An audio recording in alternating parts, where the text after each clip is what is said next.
Hello, I'm Andrew Whitehead, and my new book is about one of the most sensational shootouts that London has ever witnessed. It's the Siege of Sidney Street in the East End in 1911, an event which involved Latvian anarchists, the police, the army, and even Winston Churchill. The book is entitled A Devilish Kind of Courage, Anarchists, Aliens and the Siege of Sidney Street, published by Reaktion on the 1st of March 2024. And I'm going to read you just the first couple of pages of the introduction to give you a flavour of the book and of the events it recounts.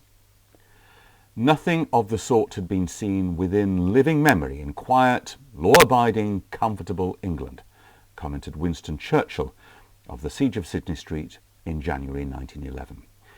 He was Home Secretary at the time and hurried top-hatted to the scene, clearly relishing the action and the echo it bore of his army service in Sudan and his work as a correspondent during the Boer War. In a room on the second floor of 100 Sidney Street in the East End of London were two young East European migrants suspected of involvement in a triple police murder the previous month. They saw themselves as revolutionaries and they had been betrayed by an informer. The two men comprehensively outgunned the police besieging them, who took the astonishing step of calling on the army for help. Rifle-bearing Scots Guards made their way from the Tower of London and took up positions prone on the street on either flank of the besieged building, in a requisitioned house opposite, and in the towering bottling plant of a nearby brewery. In all, probably 1,000 or more bullets were fired during the standoff. Tens of thousands of excited East Enders thronged to the spot. Many more police were deployed on crowd control duties than in trying to winkle out the gunmen. The exchange of gunfire at Sidney Street in Stepney lasted more than 6 hours. This was the first time for almost a century that troops had opened fire in London in support of the police. It was not to happen again until the Iranian embassy siege almost 70 years later. The military brought in machine guns and horse-pulled artillery, though wisely chose not to use them. The besieged building eventually caught fire and was allowed to burn. There were suggestions at the time that the police started the blaze deliberately. Winston Churchill personally ordered the fire brigade not to intervene. It was, in the normally sober words of The Economist, a pyrotechnic showdown that sparked headlines and manhunts around the world. 2 bodies were found in the rubble. 1 gunman had been shot and the other died from inhaling smoke. The Stepney siege was the third and final act in a series of shootings in London that startled and outraged the country. Latvian political émigrés were the principal perpetrators. In all, 10 people were killed, 4 of them policemen. Criminal gangs had guns, but armed robberies at this time were rare. Shootouts with the police were just about unknown.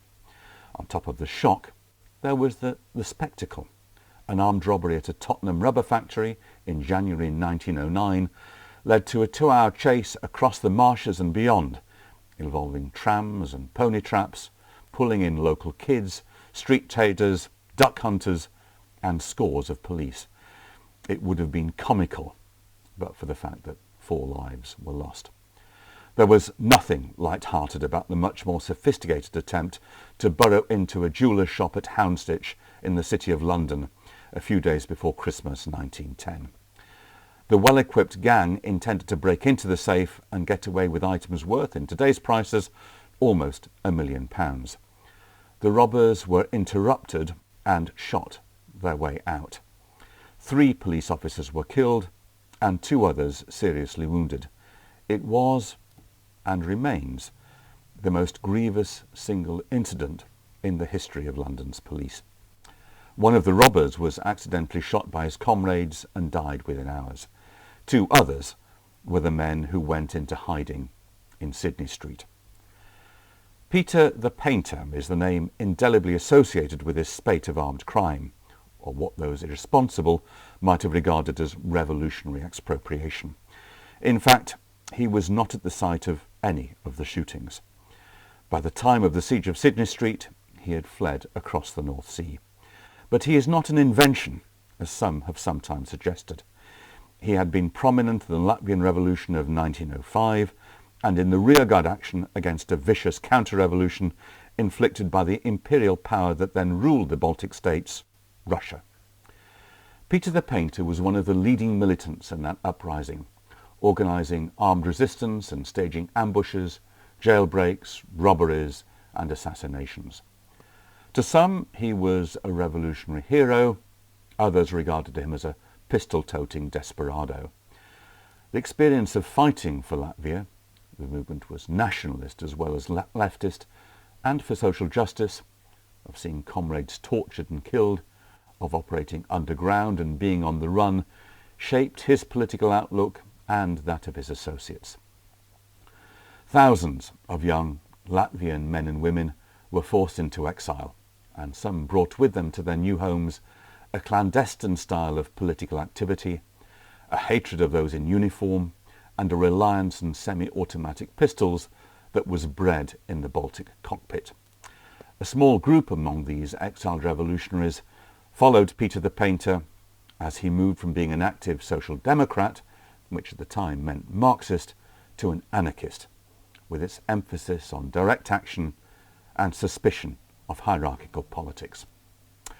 Well, that's an extract from the introduction to A Devilish Kind of Courage, Anarchists, Aliens and the Siege of Sidney Street.